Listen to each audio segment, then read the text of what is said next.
Los rusos cavaron el hoyo más profundo del mundo, por una aterradora razón, ahora sé por qué. El 24 de mayo de 1970, la Unión Soviética inició un proyecto que se conocería como el Pozo Superprofundo de Kola, Kolskaya Sverglubokaya Skvajina.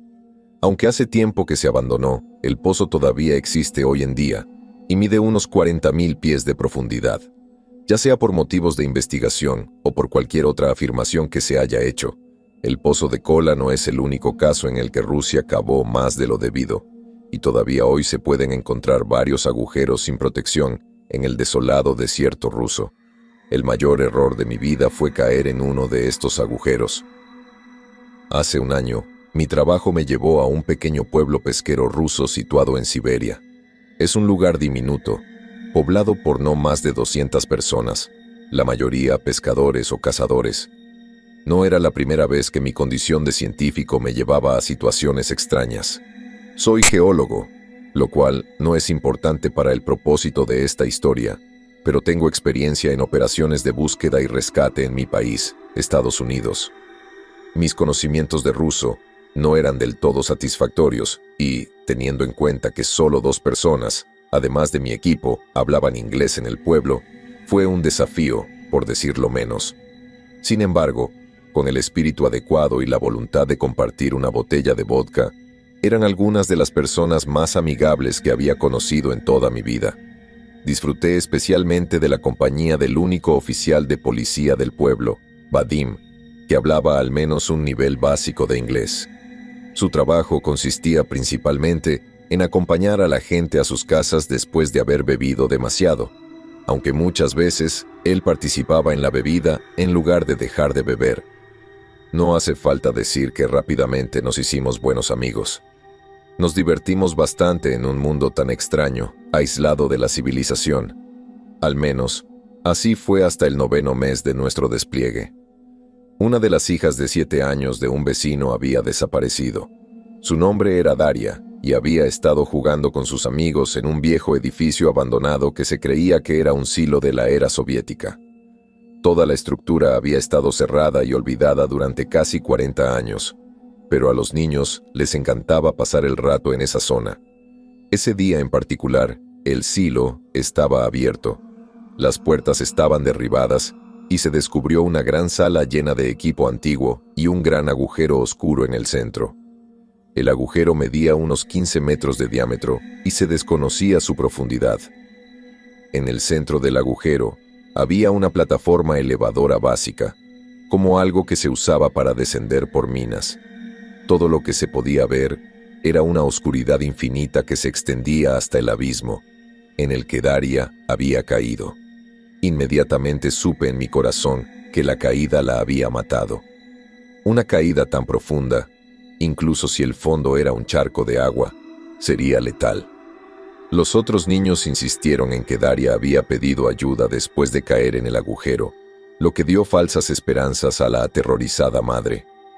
Era la primera vez que veía a Vadim trabajar con eficacia para organizar una operación de rescate. Pedir ayuda oficial desde tan lejos era una tarea imposible. Incluso si enviaban ayuda, llegarían demasiado tarde. Como tenía algo de experiencia en ese campo, además de primeros auxilios básicos, me ofrecí como voluntario, al igual que uno de mis colegas, Stanley. Mientras los mecánicos intentaban revivir la vieja maquinaria, incluido el elevador, até un plomo a una cuerda con la esperanza de medir la profundidad. La cuerda no era lo suficientemente larga para determinar dónde estaba el fondo, a pesar de que las cuerdas más largas juntas medían casi 1000 pies. Después de un par de horas, los mecánicos anunciaron que el ascensor estaba listo, pero que habían encontrado una especie de trajes protectores. Según los pocos documentos encontrados en las instalaciones, la presión atmosférica era bastante alta y las temperaturas alcanzaban los 65 grados Celsius. Supe entonces que no recuperaríamos nada más que el cuerpo de una pequeña niña para que la familia lo enterrara. ¿Gotov? ¿Listo?, Vadim nos preguntó. Los trajes no se ajustaban bien a nuestras figuras, que no estaban muy bien entrenadas, y nos rozaban en lugares que no sabía que era posible. Entramos en el ascensor que estaba protegido por una jaula de metal oxidada y llena de agujeros. Nos dieron solo un walkie-talkie para comunicarnos con la gente en la superficie, además de algunas linternas viejas. «Estamos listos, bájenos», dijo Stanley. Los engranajes que hacían funcionar la plataforma del ascensor empezaron a girar y un ruido sordo resonó en la habitación que se encontraba al fondo del agujero. Había una pequeña pantalla en el ascensor con números que indicaban la profundidad. Era un proceso terriblemente lento, no más de 1 pie por segundo. Sin embargo, el cambio de atmósfera era inminente. Descendimos 100 pies. La oscuridad ya nos había envuelto. Las débiles linternas que habíamos traído apenas proporcionaban ningún consuelo. «Si crees que esto es oscuro, espera a que llegue el invierno al pueblo», dijo Vadim con su habitual humor aburrido. Stanley y yo fingimos una risa.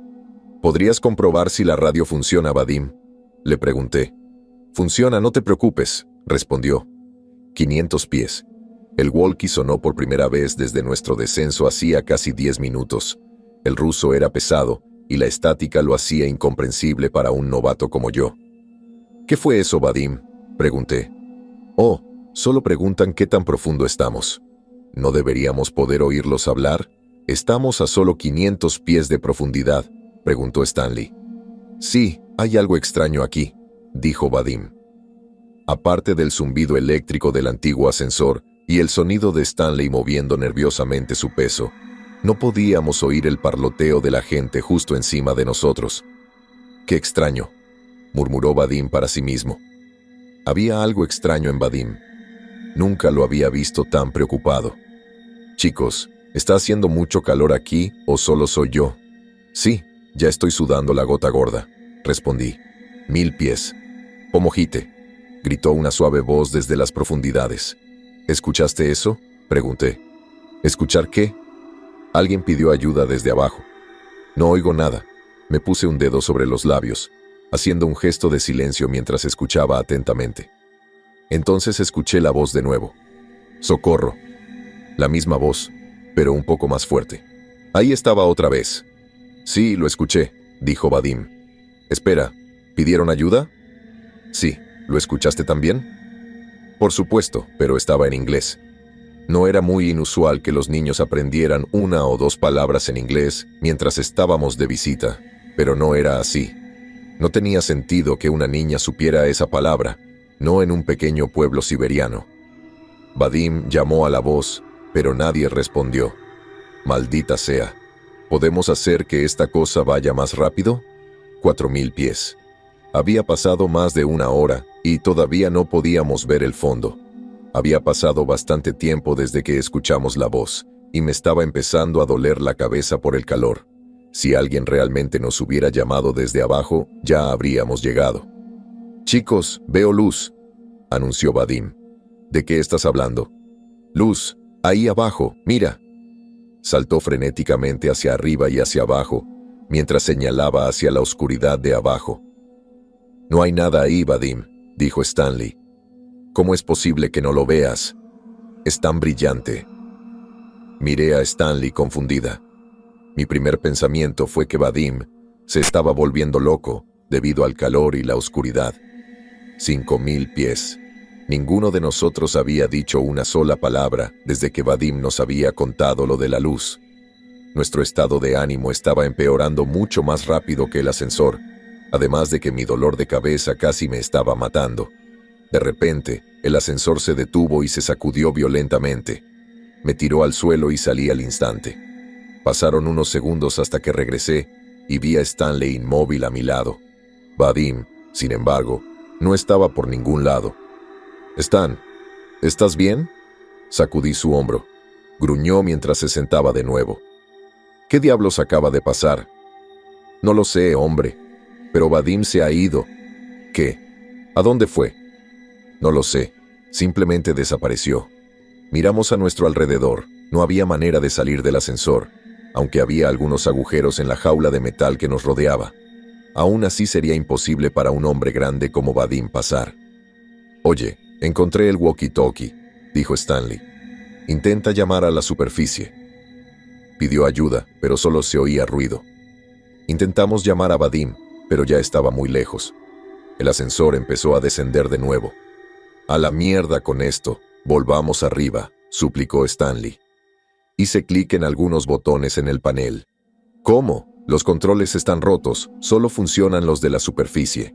Él empezó a gritarle a la gente de arriba para que nos trajeran de regreso, pero ambos sabíamos que no había forma de que pudieran escucharnos allá abajo. 10.000 pies. Me había llevado más de 4 horas llegar a esa profundidad, y el calor empeoraba con cada metro que descendía. Ya me había desmayado un par de veces por deshidratación, a pesar de haber traído abundante agua. «¿Por qué no nos han devuelto todavía?», preguntó Stanley con voz débil. Era bastante mayor que yo, por lo que se estaba deteriorando rápidamente por el calor. «No lo sé. ¿Es posible llegar tan abajo?». Stanley no respondió. Había caído inconsciente, pero me faltaba energía para despertarlo. Estaba a punto de desmayarme por enésima vez. Solo recuperé la conciencia de golpe al oír algo que parecía un canto. Era lo más hermoso que había oído en mi vida, en ruso, y no entendía de qué se trataba, pero era tan sereno, tan puro. «Stan», grité con voz que se apagaba. «¿Puedes oír eso?». «¿Quién canta?», murmuró medio dormido. Una luz apareció en las profundidades y el canto se hizo más fuerte. «Ya lo veo, la luz», dije. El ascensor se detuvo una vez más. Stan se había ido. Al igual que Vadim, se había desvanecido en el aire, pero la luz permaneció, la hermosa luz cálida. Comenzó a moverse hacia mí, y, cuanto más se acercaba, más en paz me sentía. La luz ascendió hasta que no vi nada más que el brillo que me rodeaba. Entonces no había nada.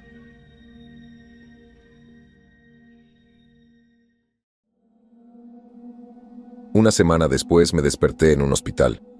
Un par de cazadores me habían encontrado en medio de un bosque en el este de Rusia.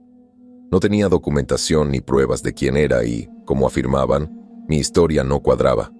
Según los registros públicos, no existía tal agujero, lo que no fue una gran sorpresa. Pero cuando cavé más profundamente, me di cuenta de que el pueblo en el que había vivido durante la mayor parte de un año ni siquiera estaba en el mapa. La terrible experiencia había hecho mella en mi mente, dejando varias lagunas en mi memoria, aunque podía recordar algunos números de teléfono de mis colegas. Cuando los llamé, todos sus números estaban desconectados o comunicaban con personas completamente ajenas. Después de una larga investigación, me permitieron regresar a los Estados Unidos con un documento de viaje de emergencia. Mis huellas dactilares coincidieron con cierta documentación de mi existencia, lo que ayudó. No tengo antecedentes penales, claro está. Cuando regresé a casa, descubrí que mi casa era propiedad de otra persona desde hacía al menos 10 años. Me llevó mucho tiempo darme cuenta de lo que había sucedido, pero algunos cambios eran demasiado grandes para ser una horrible coincidencia. Dejando de lado los cambios personales que he experimentado aquí, ni siquiera la historia del mundo coincide con lo que recuerdo haber estudiado. La geografía es muy diferente, ¡qué caray! Falta un continente entero en el mapa. La negación es una herramienta poderosa. Me llevó meses aceptar un hecho muy simple, pero complicado. Este no es el mundo al que pertenezco.